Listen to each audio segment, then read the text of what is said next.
Hello students, how are you? I hope you all are fine and healthy at your home.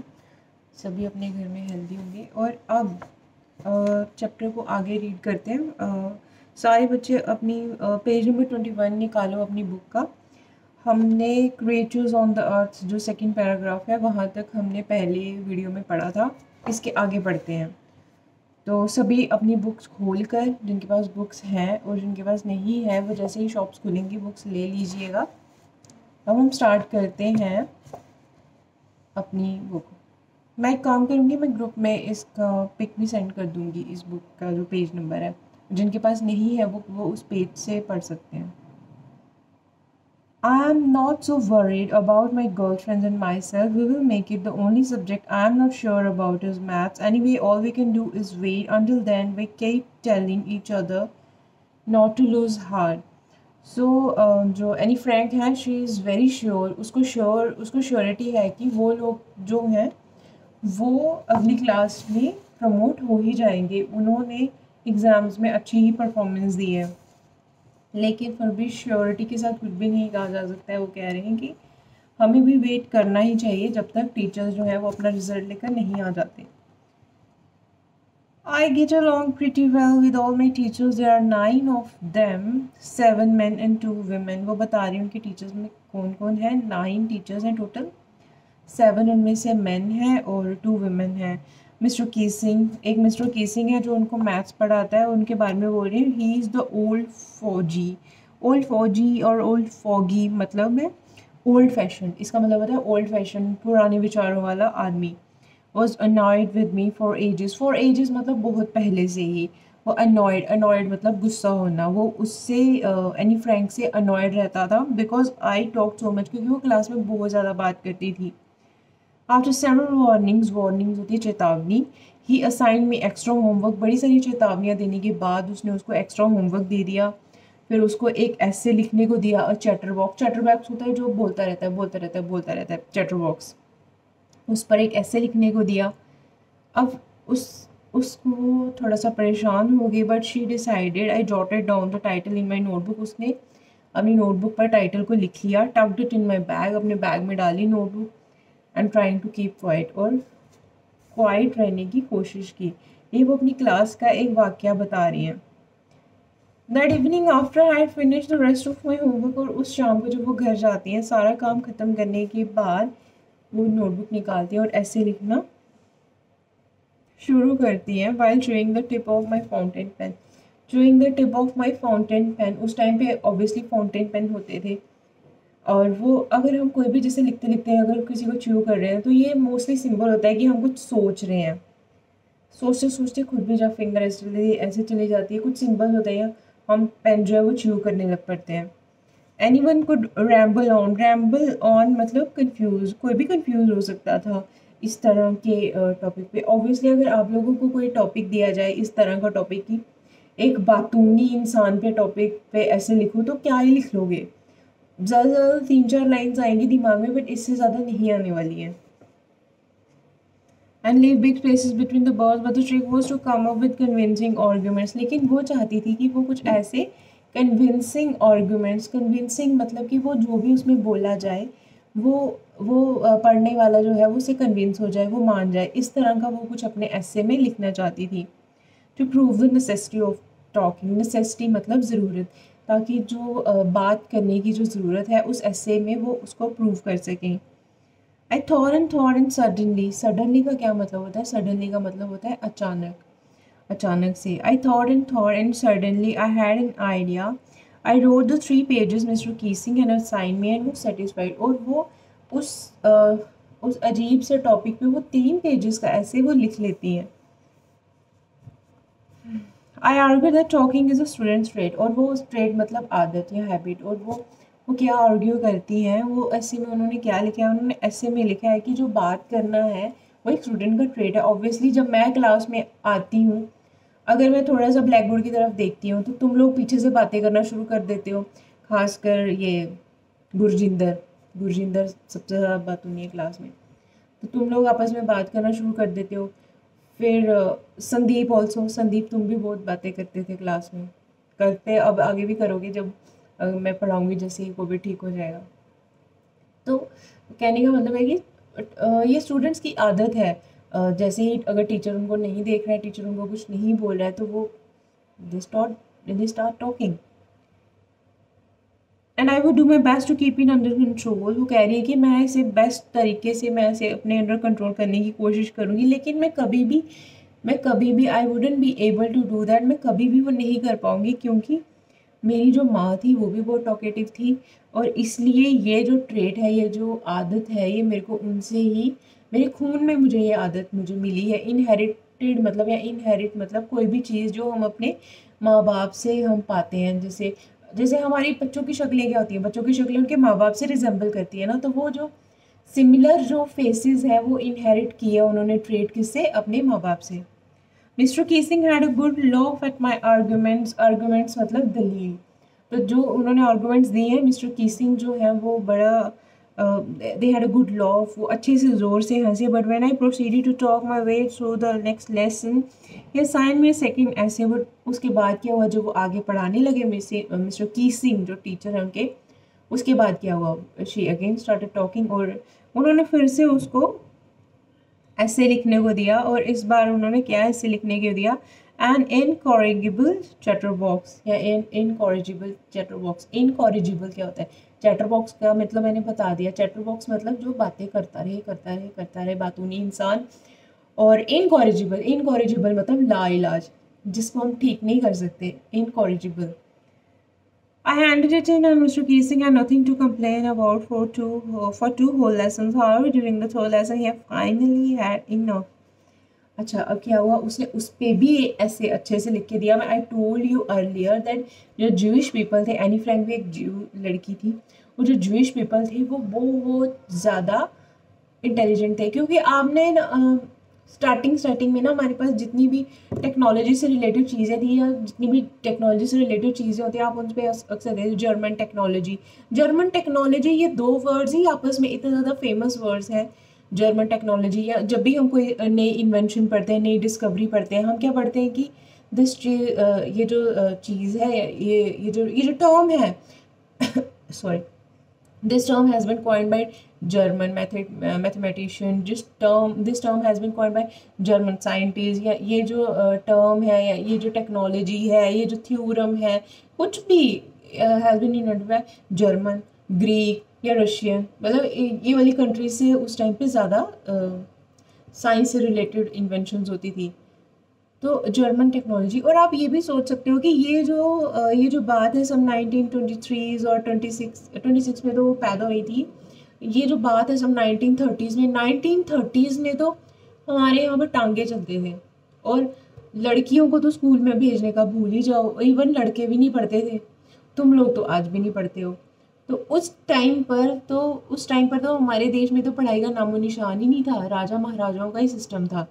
और देखो यहाँ पर उस time पे जर्मनी में वो छोटी सी लड़की, महज 10-11 साल की उस टाइम पे वो लड़की थी, और वो 10-11 साल की लड़की को डिफ़िकल्ट से डिफ़िकल्ट जो टीचर है वो ऐसे दे रहा है लिखने को, कभी चैटर बॉक्स पे, कभी इनकॉरिजिबल चैटर बॉक्स पे, और वो जो लड़की है वो अच्छे से लिख कर ला रही है, इतने अच्छे से लिख कर ला रही है कि टीचर उसे कन्विंस भी हो रहा है। इसलिए आप सोच सकते हो कि हमारे इंडिया का उस टाइम पे क्या लेवल था स्टडीज़ का, मैं स्टडीज़ के रिलेटेड बोल रही हूँ। और उस टाइम पे जर्मनी वगैरह जैसे कंट्रीज़ में स्टडीज़ कितनी फॉरवर्ड थी, कितनी आगे पहुँच चुकी थी स्टडी का लेवल। अच्छा, बैक टू लेसन। तो एनी फ्रैंक ने क्या किया, एनी फ्रैंक ने उस पर भी अच्छे से ऐसे लिख कर दे दिया। तो अब जो 2 लेसन्स तक, अब वो जब तक वो पहला लेसन पढ़ाया तो उसने चैटर बॉक्स के ऐसे लिख के ला के दे दिया, टीचर कन्विंस हो गया, उसका वो लेसन भी निकल गया। जब सेकेंड लेसन टीचर पढ़ाने लगा तब भी उसने इनकॉरिजिबल चैटर बॉक्स पे अच्छे से सर को ऐसे लिख कर दे दिया था, तो उसका वो वाला लेसन का टाइम पीरियड भी उसका अच्छा चला गया, मतलब उसको अलो कर दिया गया था बात करने के लिए उस दौरान, क्योंकि उसने अपनी पनिशमेंट जो थी वो अच्छे से पूरी कर दी थी। अब जब सर थर्ड लेसन पढ़ाने लगे तब क्या हुआ, how during the third lesson he had finally had enough any Frank. अब जब थर्ड लेसन पढ़ाते टाइम फिर से एनी फ्रैंक जो थी वो बातें करने लगी। Obviously I told you she was very talkative, वो बहुत ज़्यादा बातूनी थी। एनी फ्रैंक, और वो जो टीचर है वो उसे क्या बोल रहा है, Anne Frank as punishment for talking in the class Anne Frank as punishment for talking in a class. Anne Frank, अब तुमने जो बातें करी है, तुम फिर से बातें कर रही हो, और अब ये बातें करने की जो पनिशमेंट है क्लास में वो क्या है? राइट एन ऐसे entitled quack quack quack said mistress chatterbox. अब वो क्या बोल रही है कि अब तुम ऐसे किस पर लिखोगी? क्या टॉपिक दिया उन्होंने ऐसे लिखने का? Quack quack quack. ये तीन वर्ड्स उन्होंने ऐसे लिखने को दिया, इन 3 वर्ड्स पे। ऑब्वियसली अगर मैं तुम लोगों को क्लास में बोल दूं कि तुम लोग ईना मीना टीना पर ऐसे लिख कर लाओ, तो क्या होगा? ऑब्वियसली तुम सारी क्लास हंसने लग पड़ोगी। तो वैसा ही उस टाइम पर उसकी क्लास में हुआ, सारे के सारे बच्चे ज़ोर ज़ोर से हंसने लगे। द क्लास रोड ज़ोर ज़ोर से, वो मतलब क्लास गूंज उठी बच्चों के ठहाकों से। I had to love to, और एनी फ्रैंक बोल रही है कि मुझे भी हंसना पड़ा। Though I was nearly exhausted my ingenuity on the topic, though I had really exhausted मतलब खत्म, exhausted my ingenuity on the topic of chatterboxes। अब वो कह रही है अब जो मेरे ओरिजिनल आइडियाज़ हैं, ingenuity मतलब कि ओरिजिनलिटी, अब जो मेरी ओरिजिनल आइडियाज़ हैं कि अब मैं और क्या लिख सकती हूँ चैटर बॉक्स पे, वो मेरे ख़त्म हो चुके हैं। क्योंकि ओबियसली अगर मैं आपको कुछ चीज़ों से रिलेटेड ऐसे देती रहूँ, मैं बोलूँ कि आज पोल्यूशन पे ऐसे लिखो, तुम लोग पोल्यूशन पे सारा मटेरियल लिख के ले आओगे। अब मैं अगले दिन तुम्हें ऐसे दे दूँ कि तुम पॉल्यूटेड एयर पे ऐसे लिखो, ऑब्वियसली पॉइंट्स तो कुछ सेम ही आएंगे। तुम लोग वो ऐसे चलो लिख के लाओ। थर्ड डे मैं उससे रिलेटेड फिर से कोई ऐसे दे दूँ कि लिखो कि कॉजेज ऑफ पोल्यूशन। तो मैटर तो सब तीनों टॉपिक्स का एक ही है ना। तो तुम लोग अगर एक में अब जो मैटर डाल चुके हो, दूसरे में भी कुछ मैटर डाल चुके हो, अब तीसरे में तुम लोगों के पास अब उसमें क्या मैटर लिखना है? ऑब्वियसली तुम लोगों के पास मटेरियल खत्म हो जाएगा, तुम लोगों के पास इंजेन्युइटी ऑफ आइडियाज़ ही नहीं रहेगी। तुम लोगों को अपने जो ओरिजिनल आइडियाज़ है, अपनी जो ओरिजिनल थिंकिंग है, वो तुम लोग तो मुझे अपने पहले ऐसे में ही शो कर चुके होगे। तो वही वो कह रहे हैं कि मेरे साइड जो आइडियाज़ हैं वो एग्जॉस्ट हो चुके हैं। And was trying to come up with something else. अब ये टाइम है कि अब कुछ और सर को ऐसे में लिख के दिया जाए। My friend Saini who's good at poetry, उसके एक फ्रेंड थी Saini who was good at poetry. Okay, she was good eight poetry. सोचो उस टाइम के वो छोटे छोटे बच्चे, इतना वहाँ का एजुकेशन लेवल इतना अच्छा था जर्मनी का। ये बात है सब में 1920s या 1930s की बात है। उस टाइम पर देखो, वहाँ पर अगर हमारी जो दादी वगैरह उस टाइम पर पैदा हुई होंगी तो वो पढ़ी लिखी नहीं है। हमारे यहाँ पर उस टाइम पर स्टडी का कोई फैशन नहीं था। और यहाँ पर देखो, वहाँ के उतने छोटे छोटे 10-10 11-11 साल के बच्चे, कोई पोइट्री लिखने में एक्सपर्ट है, कोई ऐसे लिखने में एक्सपर्ट है। And she offer to help me. और वो जो उसकी फ्रेंड थी Sanne, she was good at writing poems, वो पोइम बहुत अच्छे से लिखती थी। और वो उसने बोला कि ठीक है, मैं तुम्हारी इस बार हेल्प करूँगी, तुम अपने आइडियाज़ मुझे बताना और उन आइडियाज़ को हम किसमें एक पोइम की फॉर्म में सर को प्रेजेंट कर देंगे, तो थोड़ा कुछ नया भी लगेगा। Okay, and I mister casing and I jump for Joy, मतलब कि वो बहुत खुश हुई जब उसकी फ्रेंड ने उसे ये हेल्प ऑफर की।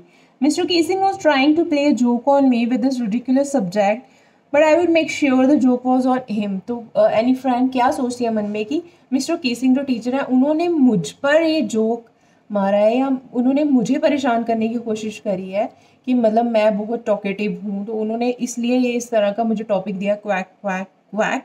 तो बट अब मैं इस तरह से अपना मैटर प्रेजेंट करूँगी, अपने आइडियाज़ इस तरह से प्रेजेंट करूँगी कि जोक मुझ पे बनने के बजाय मिस्टर केसिंग यानी कि जो उसके टीचर थे उन पर बन जाए। Okay, I finished my poem and it was beautiful. It was about a mother duck and a father swan with 3 baby ducklings that were bitten to death by the father because they quacked too much. अच्छा, अब उन्होंने अपनी poem में लिखा क्या? क्योंकि poem लिखने में उसकी फ्रेंड ने हेल्प की थी, और मैटर क्या था उस पोइम का कि उसने लिखा कि एक मदर थी डक, एक मदर डक थी और एक फादर स्वैन था। ठीक है, एक डक थी, एक स्वैन था फादर, और उनके छोटे छोटे बच्चे थे। कितने? 3 बेबी डकलिंग्स। डक के बच्चे को बोलते हैं डकलिंग्स। एक ये आपको रिमेंबर रखना है, हमेशा याद रखना है, डक के बच्चों को बोलते हैं डकलिंग्स। तो उस फादर ने क्या किया, वो जो बच्चे थे वो बातें करते थे, वो बड़ी ज़्यादा, क्योंकि हम बोलते हैं ना डक्स क्वैक, क्योंकि डक्स की जो आवाज़ होती है वो ऐसे क्वैक क्वैक जैसी होती है। तो वो जो फादर स्वैन ने क्या किया, फादर स्वैन ने अपने तीनों बच्चों को इतनी चोंच मार मार के उसने उन अपने तीनों बच्चों को मार दिया। क्यों मार दिया? क्योंकि वो बहुत ज़्यादा क्वैक क्वैक क्वैक करते थे। ओके, तो ये मैटर था, ये जो मैं बता रही हूँ, ये उन्होंने अपनी पोइम में लिखा, एनी फ्रैंक ने क्वैक क्वैक क्वैक के ऊपर जो उन्होंने पोइम बनाई थी उसमें उन्होंने ये लिखा कि जो फादर स्वैन था उसने अपने तीनों बच्चों को चोंच मार के उसने अपने तीनों बच्चों को मार दिया क्योंकि वो बहुत ज़्यादा क्वैक क्वैक क्वैक करते थे। तो ये क्वैक क्वैक क्वैक टॉपिक पर देखो उसने कितना नए आइडिया से उसने एक पोइम लिख दी। Luckily Mr Keesing took the joke the right way. अब लकीली अब हो सकता है टीचर ये ऐसे इस टाइप का ऐसे या इस टाइप की पोइम पढ़ के गुस्सा हो जाए, लेकिन जो मिस्टर कीसिंग थे वो बहुत खुश हुए, वो हंसने लगे। He read the poem to the class. उन्होंने पूरी क्लास को पोइम रीड करके बताई। एडिंग हिज ओन कमेंट्स, अपने कुछ आइडियाज़ उसमें ऐड किए। And to several other classes as well, और भी क्लासेस में जाके एनी फ्रैंक की वो पोइम उन्होंने पढ़कर बताई। Since then I have been allowed to talk. Since then I have been allowed to talk. उसके बाद से एनी फ्रैंक जो बोल रहे हैं कि एनी फ्रैंक बोले हैं, उसके बाद से मुझे हमेशा से क्लास में बातें करने की परमिशन असाइन होगी थी। And haven't been assign any extra homework, और उसके बाद से मुझे कभी भी एक्स्ट्रा होमवर्क नहीं मिला। On the contrary Mr Keesing always making jokes this days. और अब हुआ क्या है कि वो बता रही, एनी फ्रैंक बोले हैं कि अब मिस्टर कीसिंग जो है वो बहुत खुश रहने लगे हैं और वो भी अक्सर जोक्स वगैरह क्रैक करते हैं, यानी कि हंसी वाली बातें वो भी करते हैं। पहले उनकी नेचर बिल्कुल सीरियस थी।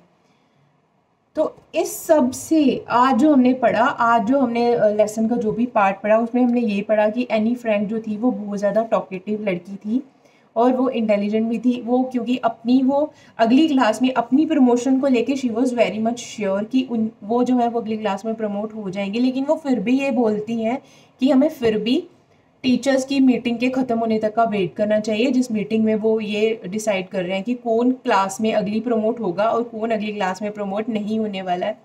उसके बाद वो अपनी टीचर्स के बारे में बताती कि उनके स्कूल में 9 टीचर्स हैं, 9 में से 7 are men and 2 are women. और उसके बाद वो बताती है कि जो मिस्टर कीसिंग है जो उन्हें मैथ्स पढ़ाते हैं वो बहुत ही फौजी किस्म के इंसान है। फौजी मतलब ओल्ड फैशन, और वो अनॉयड मतलब गुस्सा। और वो एनी फ्रैंक से फॉर एजेस मतलब फॉर लॉन्ग टाइम, बहुत टाइम से एनी फ्रैंक से वो गुस्सा रहते हैं क्योंकि एनी फ्रैंक बहुत ही टॉकेटिव लड़की है, वो बहुत बातूनी लड़की है। और इसके बाद एक के बाद एक एज अ पनिशमेंट के तौर पर मिस्टर कीसिंग क्या उनको पनिशमेंट देते हैं। पहले उनको पनिशमेंट देते हैं कि आप ऐसे लिखें चैटर बॉक्स पे। एनी फ्रैंक बहुत अच्छे से अपनी पनिशमेंट को पूरा करती हैं, बहुत अच्छे से ऐसे लिखते हैं। उसके बाद कुछ दिन बाद नेक्स्ट लेसन में भी जब वो she was talking in the class, तब उसको ऐसे देते हैं लिखने को। And incorrigible chatterbox, incorrigible का मतलब होता है जिसको करेक्ट ना किया जा सके, ठीक है, लाइलाज बातूनी, उस पर लिखो ऐसे। एनी फ्रैंक उस पर भी बहुत अच्छे से ऐसे लिख दिए हैं। अब थर्ड टाइम उनको पनिशमेंट मिलती है, थर्ड टाइम उनको पनिशमेंट में ऐसे मिलता है लिखने को क्वैक क्वैक क्वैक। अब इस पर हालांकि वो परेशान होती है क्योंकि उनके पास सारे इनजेन्युटी ऑफ आइडियाज़, मतलब जो उनके ओरिजिनल आइडियाज़ हैं वो ख़त्म हो चुके हैं। और अब उनकी फ्रेंड है एक सैनी, वो उनकी हेल्प करती है कि तुम अपने आइडियाज़ को मुझे बताओ, हम उसे पोइम की फॉर्म में सर को प्रेजेंट करेंगे। और पोइम की फॉर्म में वो क्या लिखती हैं कि एक मदर डक थी और एक फादर स्वैन था और उनके 3 डकलिंग्स थे। डकलिंग्स हम बोलते हैं डक के बच्चों को, किड्स ऑफ डक, उनके बेबीज़ को, डक के बेबीज़ को डकलिंग्स बोलते हैं। और वो डकलिंग्स बहुत ज़्यादा क्वैक क्वैक क्वैक क्वैक करते रहते थे। इस वजह से फादर स्वैन ने उनको चोंच मार मार के उनको मार दिया। और ये सब ऐसे पढ़ के जो मिस्टर कीसिंग थे, जो उनके टीचर थे, वो बहुत खुश हुए और उन्होंने took the joke at the right way. So और उसके बाद उन्होंने वो पोइम पूरी क्लास को पढ़कर बताई और उसके बाद उन्होंने बाकी क्लासेस में भी पढ़ के बताई। और इस पोइम में उन्होंने थोड़े अपने आइडियाज़ भी डाले। और अब जो मिस्टर कीसिंग थे उनकी खुद की नेचर भी थोड़ी चेंज हो गई थी। अब वो खुद भी जोक्स क्रैक करते थे और वो ह्यूमरस नेचर के थोड़े हो गए थे। सो होप गाइज आप लोगों को, सॉरी स्टूडेंट्स, तो आप लोगों को ये सारा जितना भी मैंने पढ़ाया आज, ये सारा आपको समझ में आया होगा। मैं आपको इसकी फ़ोटो क्लिक करके ग्रुप में सेंड कर देती हूँ। जिनके पास बुक्स नहीं है वो वहाँ से रीड कर लें एक बार लेसन को, जिनके पास बुक्स नहीं है, और पढ़ो और इसकी समरी मुझे भेजो। Very good Sandeep, very good Jaspinder. और मैं चाहती हूँ बाकी बच्चे भी मेरे को समरी सेंड करें। भाई मैं पढ़ाती हूँ तुम्हें सोच के कि मैंने अपनी 9th क्लास को इतने अच्छे से पढ़ाया था, और अब मैं चाहती हूँ कि वो 10th क्लास मेरे को सेम वैसा ही रिस्पॉन्स दो जैसे आप 9th क्लास में मुझे देते थे। वेयर आर यू संजू, परवेश, क्या नाम, और भी कितने अच्छे अच्छे बच्चे थे, मुझे नाम नहीं याद आ रहा। बच्चों पढ़ो और समरी मुझे सेंड करो, मुझे बताओ कि तुम लोग भी पढ़ते हो जो मैं पढ़ाती हूँ। ओके बच्चों, अपने घर पे खुश रहो, और अगर कोई प्रॉब्लम आई होगी तो मुझसे पूछ लेना। ओके बाय, और पढ़ो अच्छे से। Okay bye.